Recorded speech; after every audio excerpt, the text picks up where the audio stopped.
Welcome to the Vetiver Vibes podcast. We're your hosts, Nikki Fraser and Rachael Dean, certified clinical aromatherapists. We are excited to have you here on today's episode where you know that you'll get the best essential oil scoop. This episode is brought to you by Essentria, a leading online school for aromatherapy. If you want to learn more about how to become a clinical aromatherapist, check out the courses at www.schoolofessentria.com. Welcome to this week's episode of Vetiver Vibes. Nikki Fraser here with Rachael Dean, and today we're going to talk about the moon. The moon. I love the moon. It's like my favorite thing to look at night in the stars. Yes. See what it's doing. Yes. No, Look for the too. man in the moon. Yes. Or the woman. No, it's something that I've really enjoyed over the last few years of tapping into moon energy, looking at the moon, stargazing. I've always had a fascination with astrology. I remember in high school, we had a science class and part of it included astrology. And honestly, I took that class for that section specifically. There was two sections. The science class had astrology, not astronomy. Astronomy. Okay. No, I was astronomy. like, wow, the science class had astrology. No, astronomy. Yeah, no, that was my miscommunication there. But yeah, there was two sections of that course. It was like, it wasn't just a standard science class. The one part that I loved is we got to dissect owl regurgitation and recreate the bones in the owl.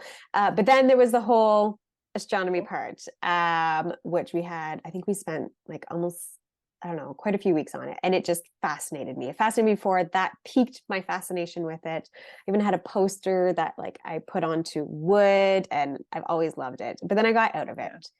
And so my husband has a telescope, so we've been nice. We look out at the moon occasionally, and I take pictures with my phone through it and get these like amazing shots. But we have one, but it's not a good one. So I need to get a good one because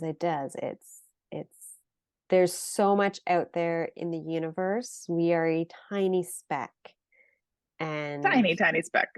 Yeah. And so it's something that's fascinated me, and I've really tapped into moon energy over the last few years. So what is moon energy? So moon energy is really working off the energy of the moon, we'll say. That's literally what it is. So the moon cycle, there's 4 stages to the moon cycle, 8 phases when you want to get down to it. It takes 29 and a half days for the moon cycle to complete. And each phase has its own energy. It has its, some people say that the moon and the water are connected. We are made out of a lot of water. So we are also connected, and I'm drawing a blank on the word that I'm looking. Is that like the tides that come in and out, that kind of thing? Because that's all related to the moon, right? Absolutely it is. Yeah. Right. And the water in us is also then affected. And, depending on where we are, especially if you're a woman, if you're anyone who has a menstrual cycle, that also plays a big part on it. The moon is considered female because the moon cycle represents or follows the cycle of menstruation when you look at it. So even someone who is no longer menstruating, you can still follow the moon cycle for those energies. When is it? And to go even a step further, it also follows seasons. So you have your summertime and your wintertime and your fall time and your springtime of growth or slumber. Time for things to, you're clearing out the clutter like the fall to make room for new growth and planting seeds and all of that stuff. So there's so many different ways of looking at the moon that you can go in a lot of different directions. And there's no one right or wrong. So whatever you kind of gravitate towards, if it's the seasons, if it's planting and gardening type thing, or if it's just the energy aspect, it's great. That's cool. Yeah.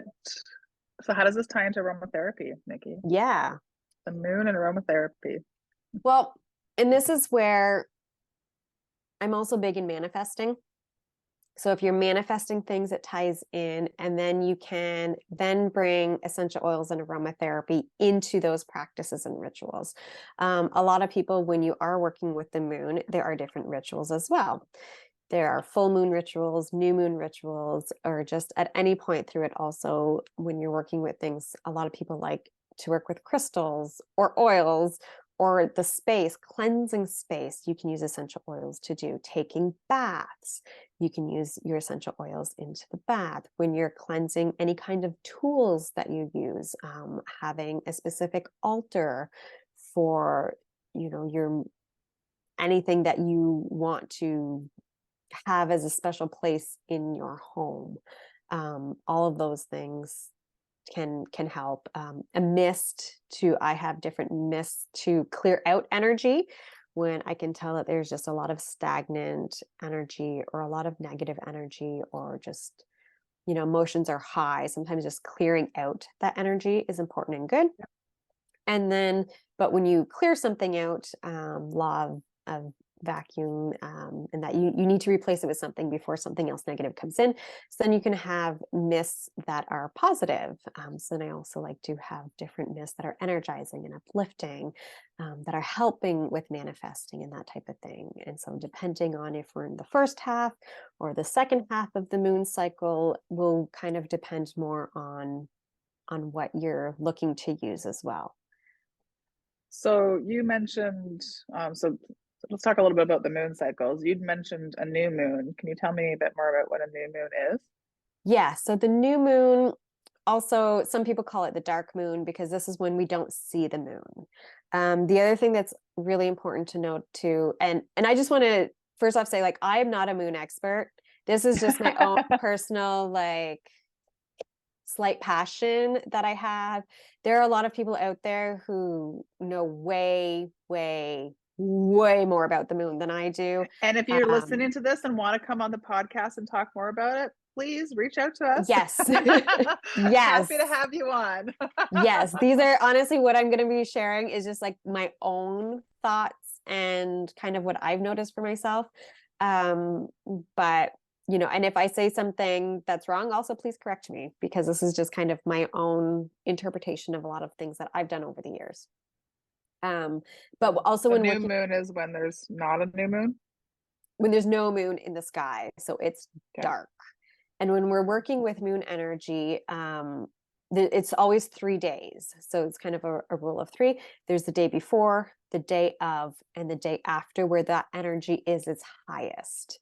So anytime there's a new moon, the day before, the day of, the day after is when you really want to, if you are doing any kind of intention setting or manifesting or salt bowls or fear releases, whatever, at any point in the moon cycles, you want to do it on one of those 3 days, ideally to really tap into the highest energy of what's happening. But the new moon, we can't see it in the sky. It's when it's the darkest. Nature is at its lowest phase.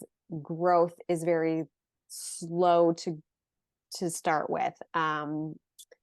We've just come out, and I think we're going to split this podcast into 2. So you'll kind of hear the last stage of the moon cycle is important for this stage because we've cleared out the growth, and now we're kind of in that slow, deep internal work is happening in this part.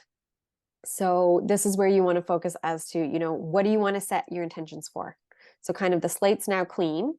What do you want to set intentions for and manifest over the next month? This is what we're focusing on in these days. So if you are wanting to manifest something or work on something, you have a goal, a hope, a dream. What are they? And this is where you have to literally ask yourself, what do you want to bring into your life, into your space over the next month?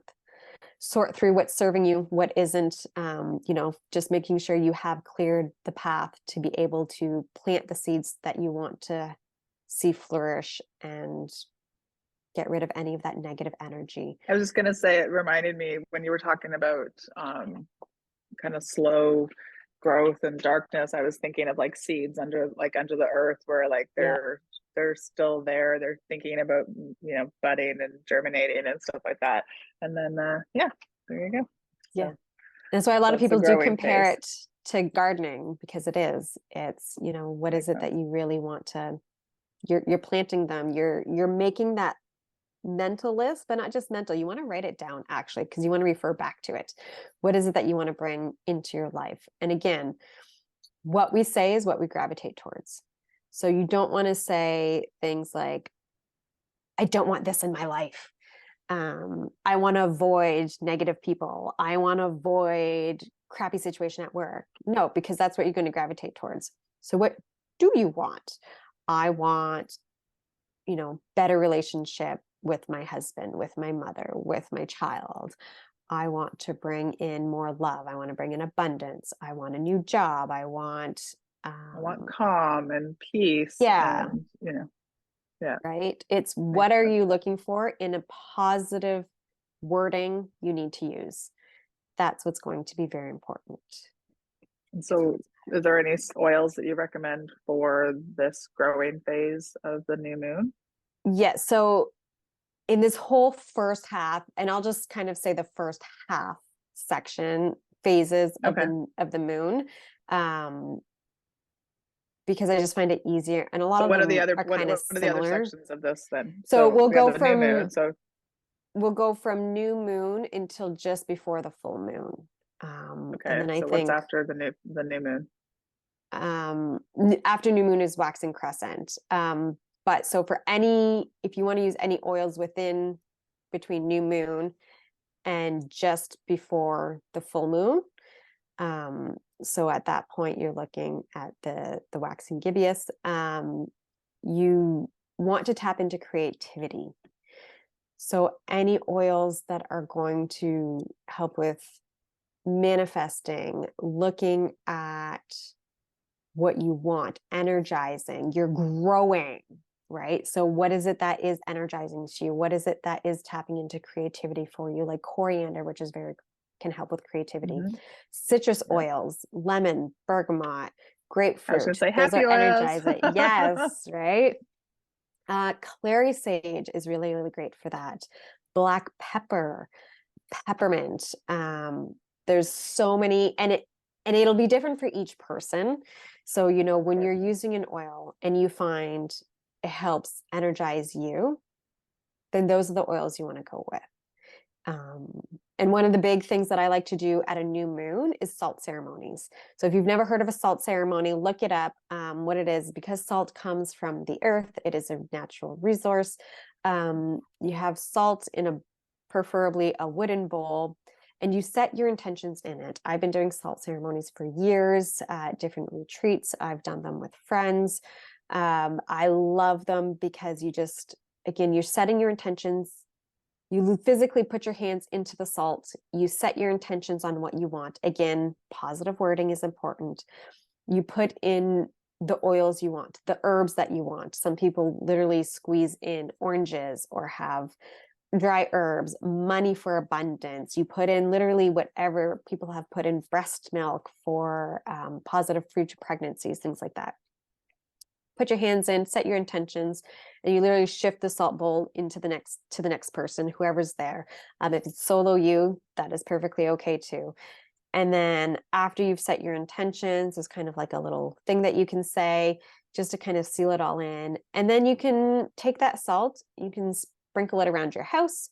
You can take a bath with it. You can dissolve it into some water to make mist with it. You can do all kinds of different things with that.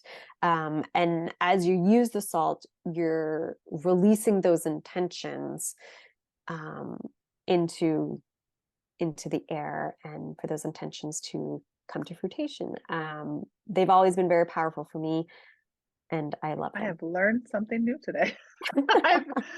I have never heard of a salt ceremony myself. So oh, I love them. I know salt is used in various things, but I've never, that little ceremony that you just mentioned, I've never experienced it myself, or so a new thing to try. Yeah. Seems but so and simple. then Anything that can help. exactly. Yes. No, those are usually when I do my rituals, is usually a new moon or full moon. So that's typically what I like to do. And again, right, you're planting those seeds. So that's what you're planting into that salt. So yeah, that's All right. the ritual. So a new moon, there's nothing there. Waxing crescent, it's starting. Is it like that little like Yes. tiny little speck that shows up in the Yes. Yeah. And so when we are waxing, it just, things are growing, right? We've gone from nothing to tiny sliver. And kind of you see a lot of times with like the kids sitting on the moon, it's just a lot of really nice pictures can be done with the crescent moon. But again, energy's rising. You're feeling hopeful. The positive energy is growing as the moon is growing, right? It's literally what you physically see is emotionally what you also do.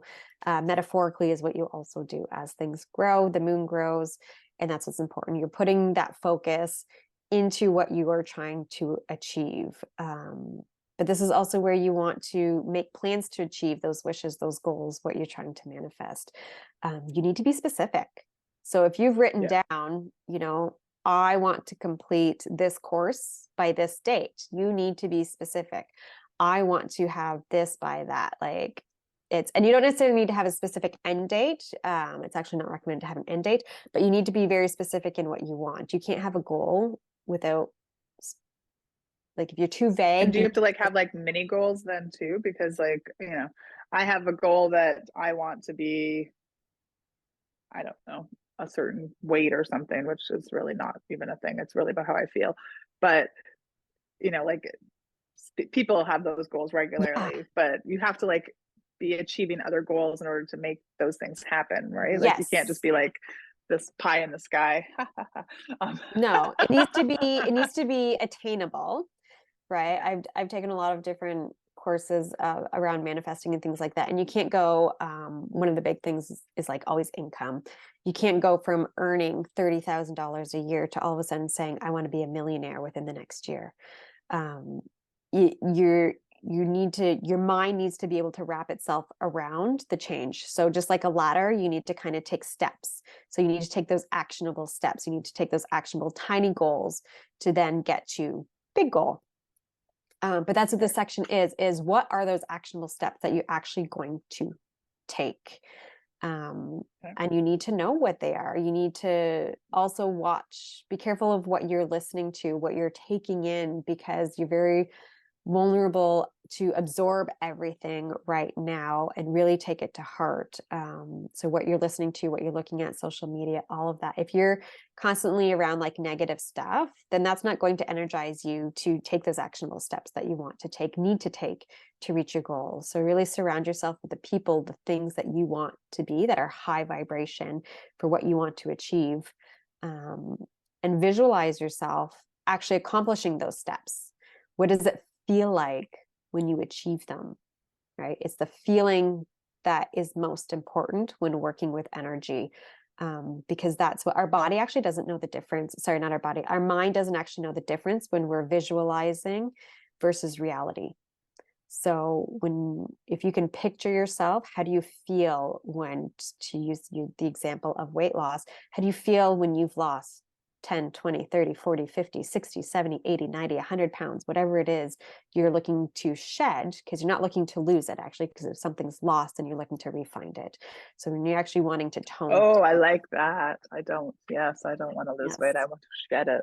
Yes, you want to tone, to never come back. You want to shed, you want to strengthen, right? So what does that feel like? Because our feelings are what our mind taps into. So when you are looking to add more abundance, more love, more energy, more peace, what does that feel like? And so those are in this waxing crescent stage. You really need to be specific in what you're writing. Journal it out. I'm a huge believer in journaling, because when we put pen to paper, it just has that much more energy and effect on us. For sure. So what comes after this waxing crescent part? So we get to the first quarter. And this is where, the waxing crescent and the waxing gibbous that we go into after the first quarter aren't talked about as much. So it's usually the new moon, the first quarter, half or sorry, the So it's full, first quarter where you can see a quarter of the moon. it's literally, you see half the moon. Yeah. So it's literally like you see half of the moon. It's very properly named. And so at this point, we're 7 to 10.5 days past the new moon. So this is where it's time for breakthroughs, making changes, getting those aha moments. This is why you needed to take those actionable steps before to now get into the aha, this makes sense.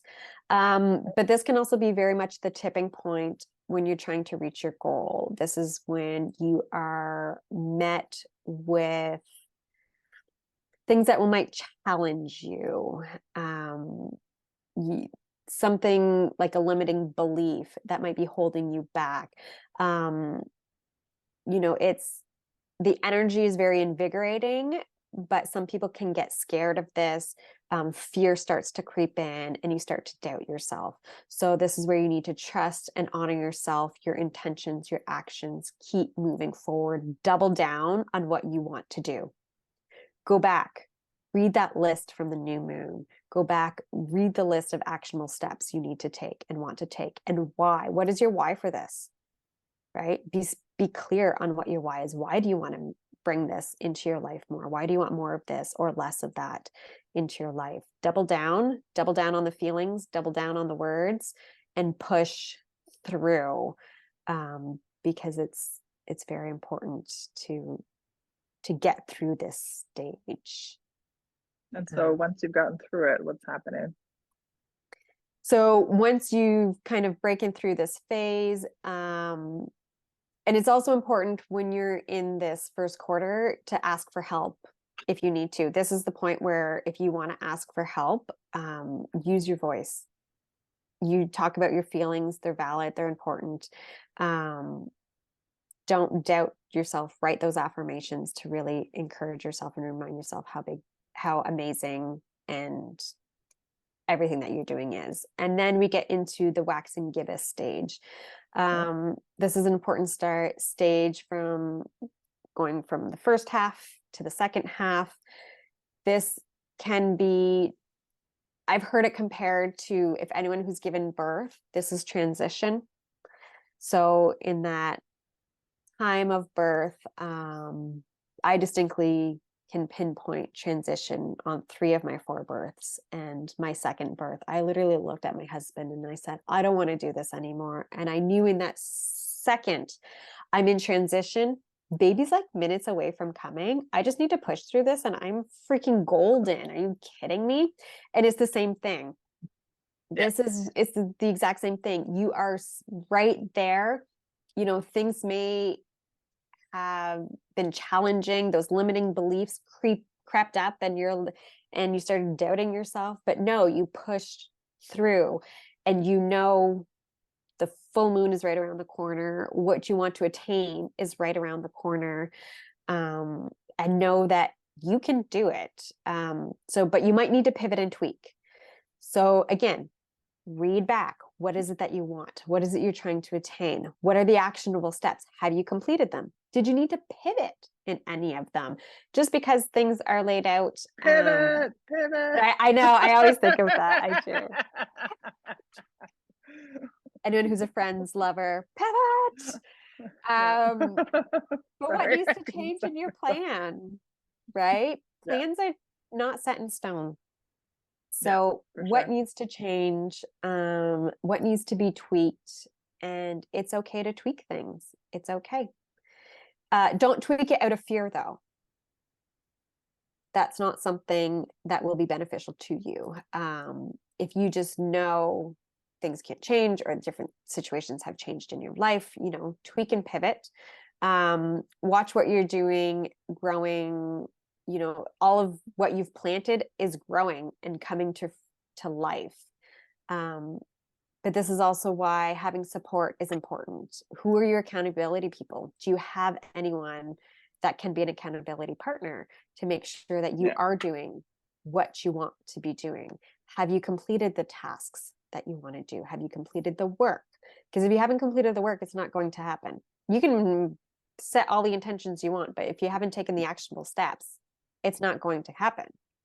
Like, Yeah, people are like, for I'm sure. waiting for a message. And it's literally the message, the billboard is right there, 2 feet away from you. Here is your message.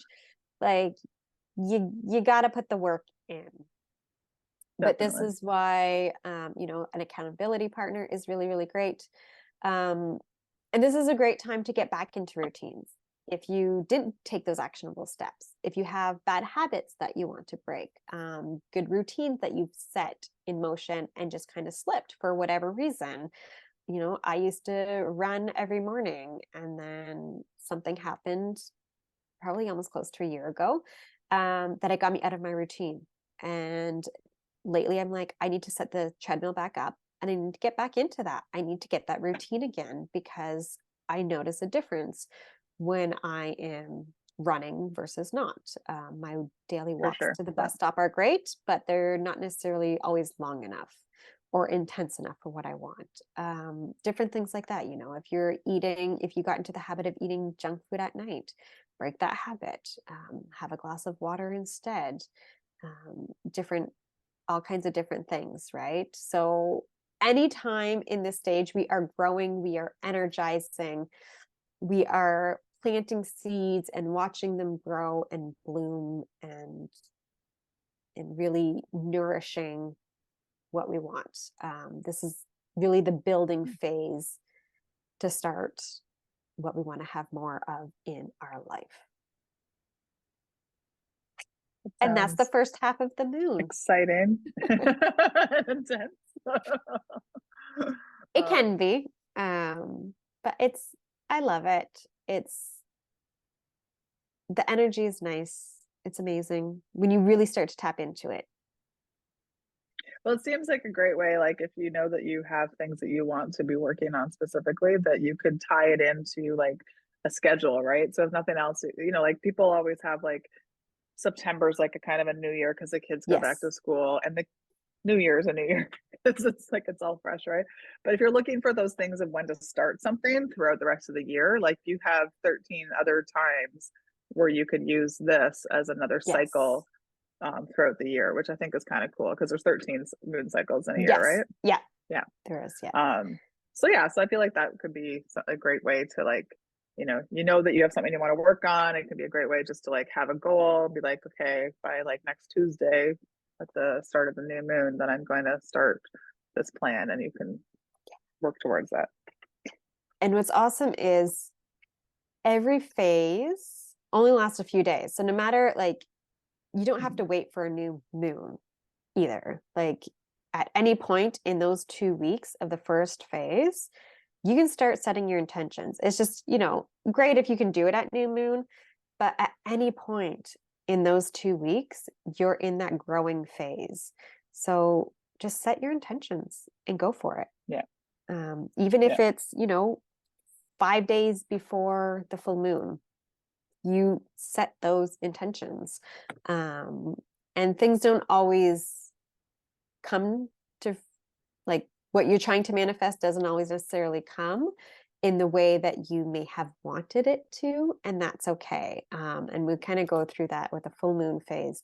But the universe might have a different idea for you that you just don't know yet. Yeah, which is good why if you're journaling throughout these processes too, then you can be reflective of what's been happening. Yeah. What changes have been happening. So absolutely. I've picked up journals from years ago, and I'm like, this like actually is now my reality. And I even just look at big picture of like my concussion 3 years ago changed my life completely and drastically. And what in the moment was something horrible, and I had a hard time dealing with it, became one of the best things to have happened in my life. So sometimes it just takes a few years to see the good in a situation. Yep, that's very true. I agree. But what a great way to end this podcast. like to end on a positive note. But yeah, Exactly. I think that's a great way to stop for the first half of the moon. So tune in for our next episode where we will go into the second half of the moon phase, which is each stage is always only 2 weeks. So there's always one stage. We're in a stage no matter where we are. And so Yeah, thanks sure. for tuning in to this week's episode of Thank Vetiver you. Vibes. See you next time. Bye. Thank you for spending your time with us here at Vetiver Vibes. This episode was brought to you by Essentria, a leading online aromatherapy school. Don't forget to check out some of our free resources at www.schoolofessentria.com. If you love this episode or you got a lot of value out of it, please make sure you share it with someone in your community who you think would enjoy it too. If you haven't already subscribed or reviewed the show yet, you can go on over to your preferred streaming platform and hit subscribe, then leave a review.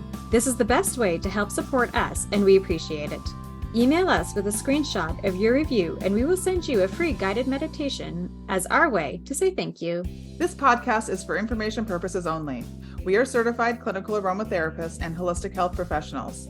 If you have a medication concern, please refer to your health team. Everyone's health is unique to themselves, so the topics and suggestions stated may or may not apply directly to you.